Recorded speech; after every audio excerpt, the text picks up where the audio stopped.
ಬೆಂಗಳೂರಿನ ಗಾಳಿ ಆಂಜನೇಯ ಸ್ವಾಮಿ ದೇಗುಲವನ್ನ ಮುಜರಾಯಿ ಇಲಾಖೆ ತನ್ನ ವಶಕ್ಕೆ ಪಡೆದುಕೊಂಡು ಆದೇಶ ಹೊರಡಿಸಿದೆ. ಕಳೆದ ವರ್ಷ ದೇವಸ್ಥಾನದ ಹುಂಡಿ ಹಣ ಎಣಿಸುವಾಗಲೇ ಆಡಳಿತ ಮಂಡಳಿಯ ಸದಸ್ಯರು ಹಣ ಎಗರಿಸಿದ್ದರು. ಹಣ ಎಗರಿಸುವ ದೃಶ್ಯ ಸಿಸಿ ಕ್ಯಾಮೆರಾದಲ್ಲಿ ಸೆರೆಯಾಗಿತ್ತು. ಈ ಘಟನೆಯ ಬಗ್ಗೆ ವರದಿ ನೀಡುವಂತೆ ರಾಜ್ಯ ಸರ್ಕಾರ ಮುಜರಾಯಿ ಇಲಾಖೆಗೆ ಸೂಚನೆ ನೀಡಿತ್ತು. ಇದೀಗ ಮುಜರಾಯಿ ಇಲಾಖೆ ರಾಜ್ಯ ಸರ್ಕಾರಕ್ಕೆ ವರದಿ ನೀಡಿದೆ.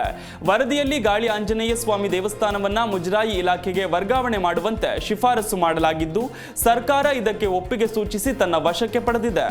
ಬೆಂಗಳೂರಿನ ಮೈಸೂರು ರಸ್ತೆಯ ಬ್ಯಾಟರಾಯನಪುರದಲ್ಲಿರುವ ಐತಿಹಾಸಿಕ ಗಾಳಿ ಆಂಜನೇಯ ಸ್ವಾಮಿ ದೇವಾಲಯಕ್ಕೆ ಲಕ್ಷಾಂತರ ರೂಪಾಯಿ ಆದಾಯ ಬರುತ್ತಿದೆ. ಆದರೂ ಕೂಡ ಹಣ ದುರುಪಯೋಗವಾಗುತ್ತಿರುವುದು ಸ್ಪಷ್ಟವಾಗಿ ಕಂಡುಬಂದಿದೆ. ಆದಾಯ ವೆಚ್ಚಕ್ಕೆ ಸಂಬಂಧಿಸಿದಂತೆ ಕಳೆದ 25 ವರ್ಷಗಳಿಂದ ಯಾವುದೇ ದಾಖಲೆಗಳನ್ನು ಇಟ್ಟಿಲ್ಲ.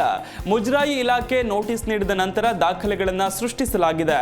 ದೇವಾಲಯದ ಸಿಬ್ಬಂದಿಗಳು ಹುಂಡಿ ಹಣ ಕದ್ದ ವಿಡಿಯೋ ಸಾಮಾಜಿಕ ಮಾಧ್ಯಮಗಳಲ್ಲಿ ಹರಿದಾಡಿತ್ತು. ಇದು ಭಕ್ತಾದಿಗಳ ಧಾರ್ಮಿಕ ಭಾವನೆಗಳಿಗೆ ಧಕ್ಕೆ ತಂದು ಆಕ್ರೋಶಕ್ಕೆ ಕಾರಣವಾಗಿತ್ತು. ಸದ್ಯ ಸಾರ್ವಜನಿಕ ಹಾಗೂ ಭಕ್ತಾದಿಗಳ ಹಿತದೃಷ್ಟಿಯಿಂದ ಗಾಳಿ ಆಂಜನೇಯ ಸ್ವಾಮಿ ದೇವಾಲಯವನ್ನ ಸರ್ಕಾರ ವಶಕ್ಕೆ ಪಡೆದಿದ್ದು ಘೋಷಿತ ಸಂಸ್ಥೆ ಎಂದು ಆದೇಶ ಹೊರಡಿಸಲಾಗಿದೆ. ಪರಿಣಾಮ ಇನ್ಮುಂದೆ ಗಾಳಿ ಆಂಜನೇಯ ಸ್ವಾಮಿ ದೇವಸ್ಥಾನ ಮುಜರಾಯಿ ಇಲಾಖೆಯ ಸುಪರ್ದಿಗೆ ಒಳಪಡಲಿದೆ.